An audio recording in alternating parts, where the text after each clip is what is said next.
What's good, Defenders Nation? Welcome to your favorite segment 24 hours before every single match. That's right. This is One More Sleep, and it's a solo scarf experience. What's good, everybody?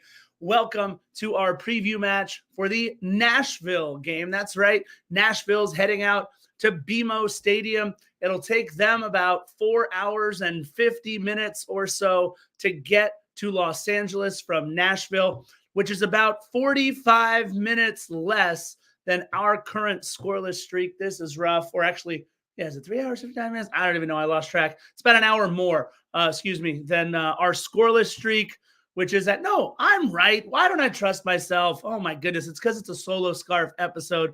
339 minutes and counting. That's right. That includes stoppage time. I love that LAFC says we're at a 305-minute drought. I'm a teacher. I like my homework. I do it, including stoppage time, 339 minutes, because goals in stoppage time count just the same as goals in regular time. So that being said, long on the education, genuine Cougar, I appreciate you. No problem. That being said, let's talk a little bit about a couple of things. First, where's Philly? He is currently calling a UC Riverside baseball game right now, so you won't see Philly on this episode of One More Sleep. We're going to try to see if we can get Philly on the next episode of Defenders of the Bank. He's a busy guy. What can I say? UC Riverside controlling a lot of his life. His Empire Strikers days are nearly over for this season. It's been a rough season for Empire Strikers, but he's calling a game for UC Riverside baseball. So hope they're doing well. I don't know. He's doing it right now. So we'll see how that goes.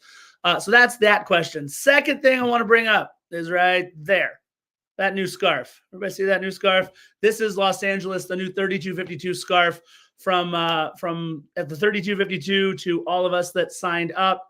At the very minimum, you got a scarf and a pin, which is the one that I did. I know they also had one with a beanie. They also had one with a fanny pack, I think. All kinds of really cool stuff. If you have not signed up for your membership in the 3252, first of all, what are you doing? But second of all, right there, that's the new scarf. This is Los Angeles, the 3252 right there. Again, thank you guys for the sweet scarf. Appreciate it. Oscar, thank you for the happy belated birthday wishes. Thank you to everybody out there in Defenders Nation for the birthday wishes. My birthday was Wednesday, March 20th. It was definitely a tough one because it was the first one without Dad. But that being said, a lot of you out there wished me a happy birthday, and it really made the entire day, the entire week, a lot better than, unfortunately, than what I was anticipating. It was rough. I missed my dad quite a bit, and if I would have known that 40 would have been the last one I would have shared with him, probably would have done things a little differently. But either way, absolutely loved my birthday experience. Quick little update on the life of Scarf. Why not, since I'm here? I leave with 25 middle schoolers for Puerto Rico. And actually, our flight doesn't leave till Monday, so I'm not leaving midnight on Saturday. I got my flight days wrong, guys. It's been a long school year so far, but I'll be leaving with 25 middle schoolers for Puerto Rico through next through next Sunday or so. We're missing Easter.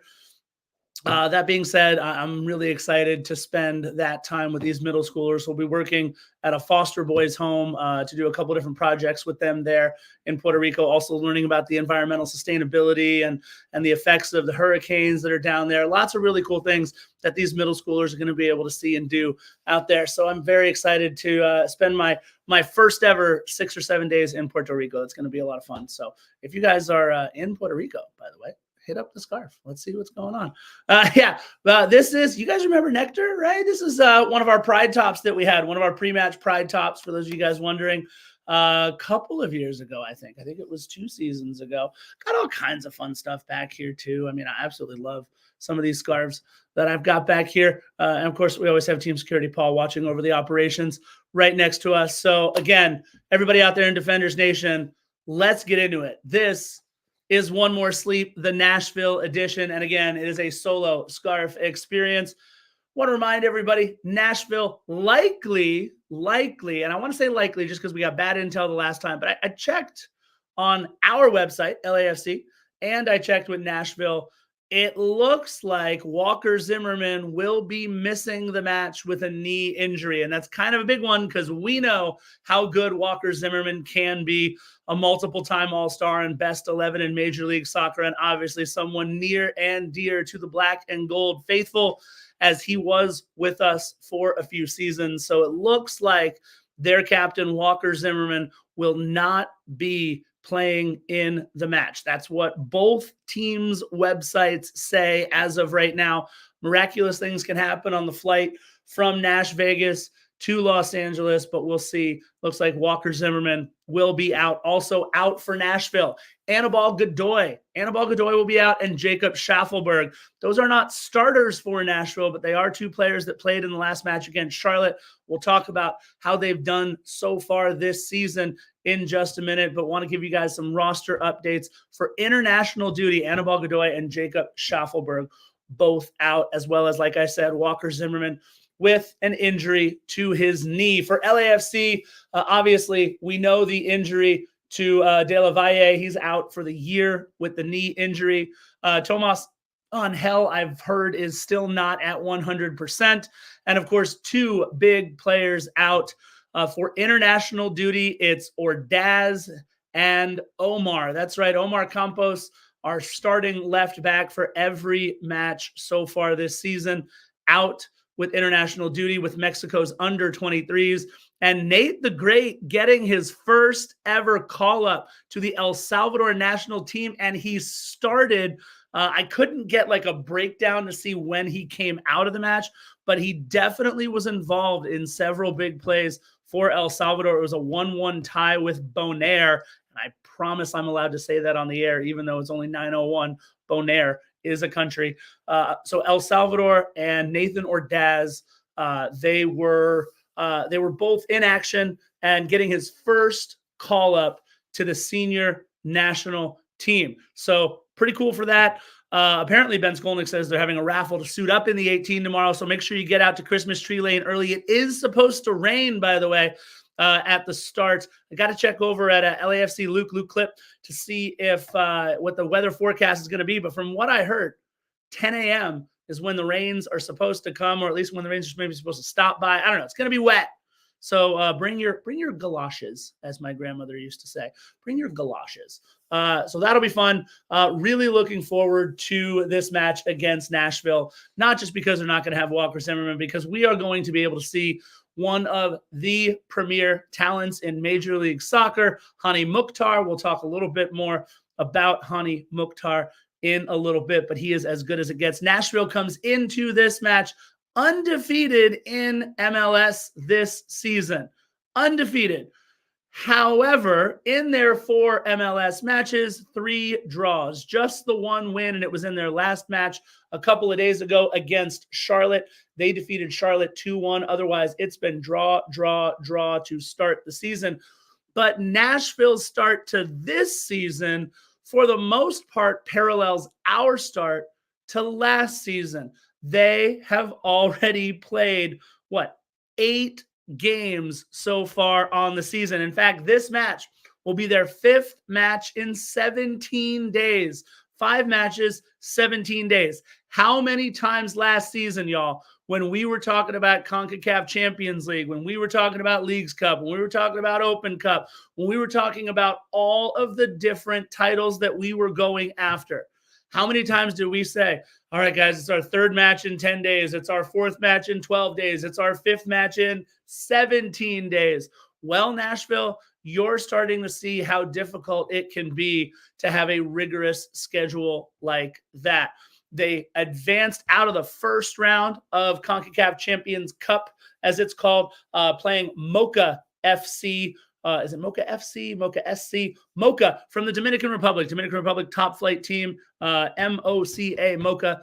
They defeated Mocha by an aggregate of 7-0, and it was definitely running roughshod over Mocha was Nashville SC. However, then they ran up against Messi, and they got eliminated by Inter Miami, giving up, I believe, 5 goals in the 2 matches. So they are susceptible for sure. Their CONCACAF Champions Cup run is over. But again, this is their 9th match already of the season, obviously, for LAFC. This is only number 5. So we are coming in much more rested.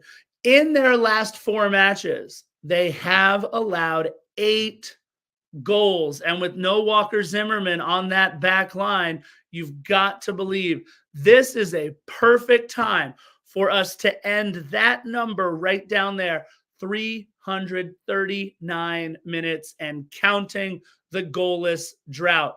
I know, everybody, we can see it.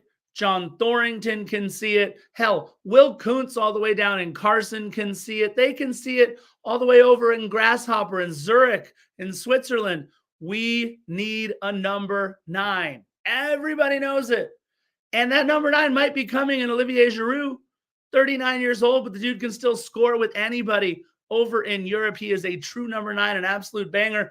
But Olivier Giroud is not coming until July, people, if he's coming at all. And sure, visions of Antoine Griezmann dancing in our head, that could be coming down the line in July as well. There are multiple players that LAFC has been linked to. What's up, Bam, in the chat? Love you, buddy. Multiple superstars that LAFC has been linked to. However, none of that can happen until July, guys. The European window to come here is closed. It's not like we can just go get Olivier Giroud. What we are going to have to do is either find answers from inside our own training pitch or players that are already readily available in Major League Soccer or who are out of contract. So, look, there might be a list of names out there. I'm not going to speculate on any of them. But from what I understand, we are going to be swinging big in July. However, and you guys have heard me say this on many podcasts before, points that we drop or points that we add in March, in April, in May, in June, in July, they all count the same. They all count the same. So we got to get as many points as we can in these matches in February, matches in March, matches in April. We can't keep dropping points. And as we sit right now with just 4 points through 4 games, we need to get our points. So we can't wait until July. We're going to have to find something. We'll have to see. Look, hey, you're absolutely right. Luis Muller, the kid at LAFC 2, big 23-year-old body, boxed out for a really nice goal, had a nice little touch pass for an assist, had a brace and an assist for LAFC 2. Don't scoff at answers, by the way, coming from the second team. Guys like Diego Luna were doing that quite a bit for Real Salt Lake, and then for Real Monarchs, I should say, and then for Real Salt Lake.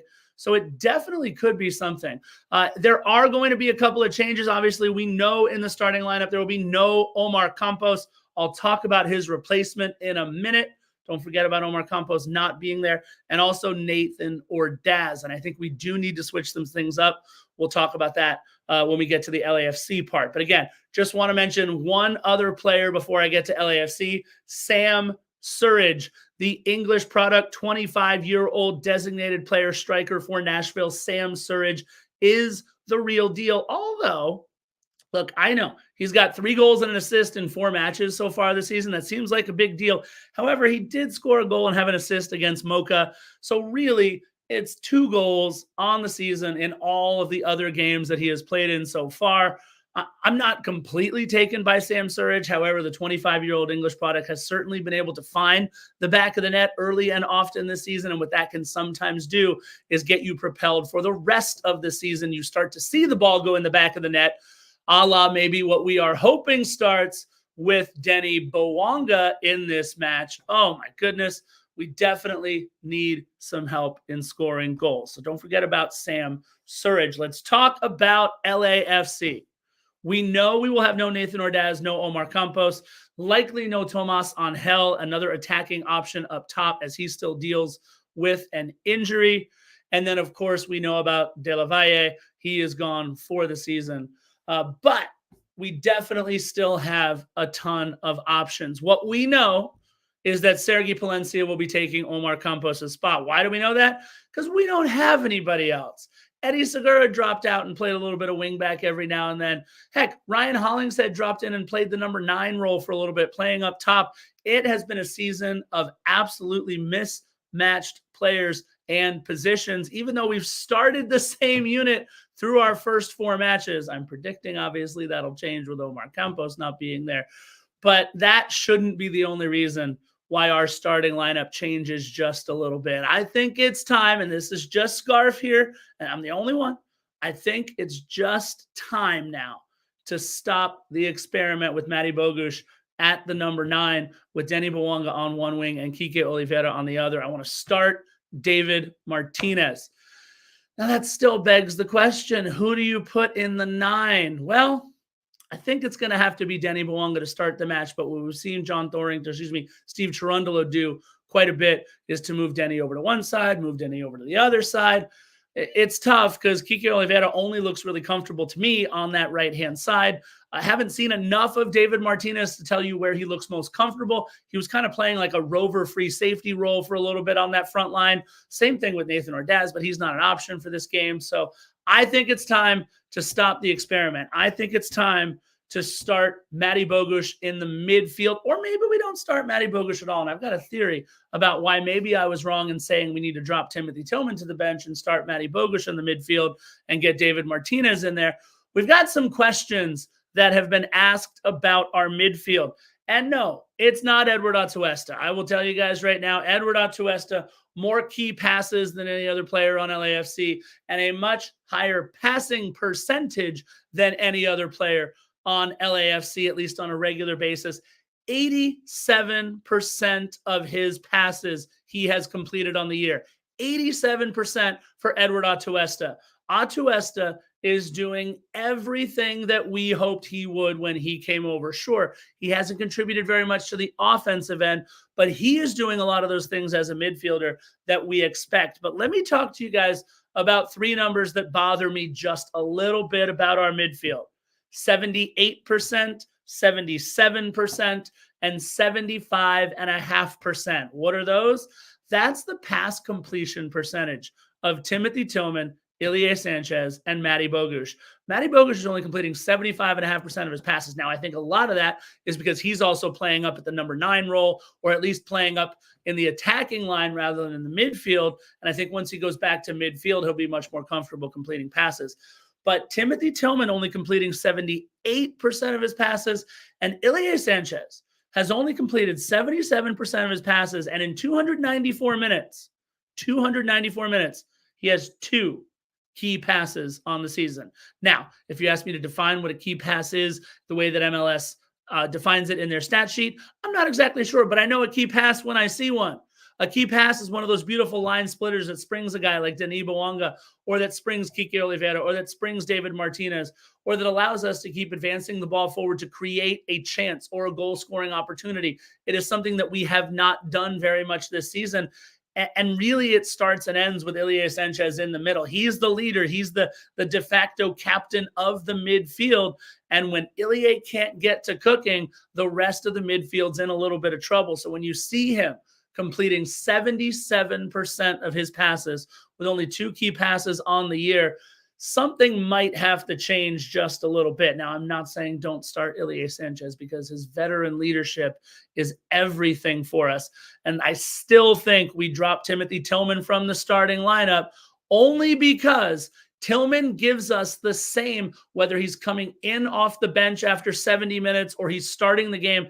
He gets up to game speed pretty quickly, and he's able to get things going. I love Timothy Tillman coming off the bench for us, if not for the long-term solution. Definitely for this match, I want to see Matty Bogusz start with Edward Atuesta and Ilie Sanchez so that we get a little bit more wiggle, a little bit more motion forward with the ball, which is what Bogusz is much better at, in my opinion, than Tillman, and certainly better than Atuesta and Ilie Sanchez. So I want to start the young guys up front, David Martinez, Kike Oliveira, alongside Denny Bwanga in the middle at the 9. I know Bwanga's not a 9, but he's what we have for the 9 right now. So we'll see what that means. On the back line, obviously, it's going to be Aaron Long and Jesus Murillo, Ryan Hollingshead on one side, and like I mentioned before, Sergi Palencia on the other, because we will have no Omar Campos. Hugo has been everything we have needed Hugo to be in goal so far this season. Want to update you real quick on Denny Bwanga. Yes, Denny Bwanga has scored 0 goals. Let me take a quick sip. Yes, Denny Bwanga has scored 0 goals. He is still number 3 in shots in Major League Soccer, and not all shots are good shots. I get it. But he is number 3 in shots in Major League Soccer with 20 shots. He is one of only 3 players in Major League Soccer with 20 or more shots. He is still also, by the way, number 10 in expected goals. Expected goals, 1.96 XG expected goals. That is number 10 in Major League Soccer. Bam, it's a spin drift. I don't want to chug a spin drift. 1.96 XG in Major League Soccer. That is good for 10th, even though the guy hasn't scored a goal. So that tells you a couple of things. Number one, the best player on our team is still having trouble finding his way to the back of the net, even if you just look at expected goals, less than 2 in our first 4 matches. So we got to find a way to get Denis working off the ball a little bit more so he doesn't have to do so much work with the ball. And I do want to mention 4 players, if you don't mind, real quick. Hugo Lloris, Aaron Long, Timothy Tillman, and Denis Bouanga are the only 4 players in black and gold that have played all 360 minutes. So that's, again, why I don't think it's a bad idea to maybe give Timothy Tillman a little bit of a rest. He's the only midfielder that's played all 360 minutes. Come off the bench, keep him fresh. But look, the best part is our first 12 matches this season, we only have 1 match a week. First 12 matches come over 12 weeks. That is an embarrassment of riches in terms of time on the training ground. So with all that being said, let's get in to our keys of the match. And this is going to be produced by me. I had to call Panda for some help. I got some help from Nina as well. I didn't know what the heck I was doing here, but I think I figured it out. So here we go. Let's see. I'm going to add this bad boy. Players to watch. I don't know how to do the transitions, but bam, there you go on the players to watch. I'm able to pick 2 because it's just me. And I'm picking 2 guys that we should be very, very familiar with. Hani Mukhtar and Tyler Boyd for Nashville. Look, if you don't know who Hani Mukhtar is, then unfortunately you have been missing out on one of the best players in Major League Soccer. Hani Mukhtar was the MVP and Golden Boot winner 2 years ago, and he is as good of a player in Major League Soccer as we have. He is must-see TV every time he straps on the boots. And Tyler Boyd, if you're wondering where he is, if you've been scouting games for Carson, he is no longer there. They jettisoned him along with half the guys they had there that scored goals. Now, they're having a decent season for sure, but Tyler Boyd landed on his feet in Nashville, and he loves to score goals against LAFC. So it's got to be a guy we keep an eye on. They're playing him in the midfield on that left-hand side, along the same side as Hani Mukhtar, to create a pretty formidable combination on that left-hand side. Ryan Hollingshead may have his hands full on that one side. I think it's going to be Ryan Hollingshead and Murillo working that right side as they come towards him, or towards them, I should say. So Hani Mukhtar and Tyler Boyd, formerly, of course, of the Galaxy, and Hani Mukhtar, the league MVP 2 seasons ago. And for LAFC, I'm going to do Philly's job and pick the low-hanging fruit, but mainly because, look, we got to get the dude off the schneid, right? 0 goals on the season for Denis Bouanga. I think this is the match where Denis Bouanga breaks out of that slump and ends the 339-minute drought for LAFC in scoring goals. And I'm going to say something that might be kind of a bold take. And several of you out there, you might want to clip this receipt and say, I told you so later. Scarf was super wrong. But I'm going to throw this out there. Genuine Cougar, I did see Raheem Edwards' red card there. It definitely couldn't have happened to a nicer guy.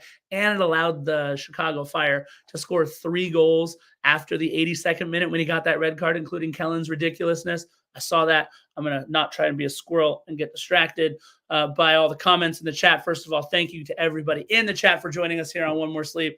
But Sergi Palencia, if he has a good enough game against Nashville, get ready, write it down. I think he could be taking minutes away from Omar Campos for the rest of the season already. I know Omar Campos is young. It is his first couple of months in the system. He is uber talented, and he is going to be representing Mexico, I believe, in the next World Cup when we have games here in Los Angeles. But Omar Campos has had a little bit of growing pains when it comes to adapting to, I don't want to say adapting to Major League Soccer or adapting to LAFC's system, but there's something going on there where he's having a little bit of trouble adjusting to what we do here at LAFC. Flat-footed in the snow is one thing, but also some of the other times where he gets pulled inside and really doesn't seem to be doing the scouting of this player loves to go to his left, so let's make him go right. Nope, I'm going to be pulled back to the inside. Several times he's been out of position. Sergei Palencia has been relatively rock solid every minute he's played in black and gold. Yes, you can go back and tell me some things that he hasn't done well, but it hasn't been the likes of the horror show that it's been for Omar Campos so far. So I really, truly, firmly believe that Sergei Palencia in this moment at this time could be playing for a starting role later on down the season. I don't think I'm crazy to say it based on what we've seen so far, but I know we have a ton of money and a ton of time hopefully wrapped up in Omar Campos. So those are my 4 players to watch. Let's get right to the keys to the match. Capitalize on tired legs. What do I mean? Well, this is Nashville's 9th match of the season already. Only 5 for us. It's their 5th match in 17 days. And they are not deep. If they are indeed without Walker Zimmerman, they will be without Anibal Godoy and Jacob Schaffelberg, who is a lot of wiggle out there for Nashville. He's going to be with El Maple Tree with Canada. Either way, I think if those guys are both out for international duty and Walker Zimmerman is not there, those are going to be some tired legs for Nashville. The long flight coming over, the 8 matches before this that they've had to play, and they have been grinding matches too. Like I said, just 1 win in MLS competition. It was in their last game, but they got beat by Miami once in the second leg and then drew in the first leg. A lot of travel back and forth. I just think that Nashville is going to be tired. We need to capitalize on those tired legs. And one of the ways that we do that is by attacking through the middle. I know I just mentioned the passing accuracies of Ilie Sanchez, Timothy Tillman, and Matty Bogusz, and they have not been good. But I think that is how we get Denis Bouanga going. Denis needs to get in space in the middle. Everybody knows when Denis Bouanga is on that left-hand side, all they do is drop a second defender, sometimes even a third. And now Denis Bouanga has to do incredible things just to get a look at a shot on target. We have to get Denis Bouanga cooking through the middle. I believe that is through maybe an Edward Atuesta or Ilie Sanchez pass that breaks the line and sees Denis forward. I also loved what Kike Oliveira did last match as he veered left into the middle lane, and you saw Denis move to the outside, a little drop-off pass that gave Denis Bouanga a wonderful opportunity as well. We have to start attacking through the middle, especially because that back line man, Walker Zimmerman, will not be there. And if there is a Walker Zimmerman-sized hole in the defense, I want our boys plowing right through it to get some goals. The time is now. So do I think they're going to get some goals? Hell yeah, I think they're going to get some goals.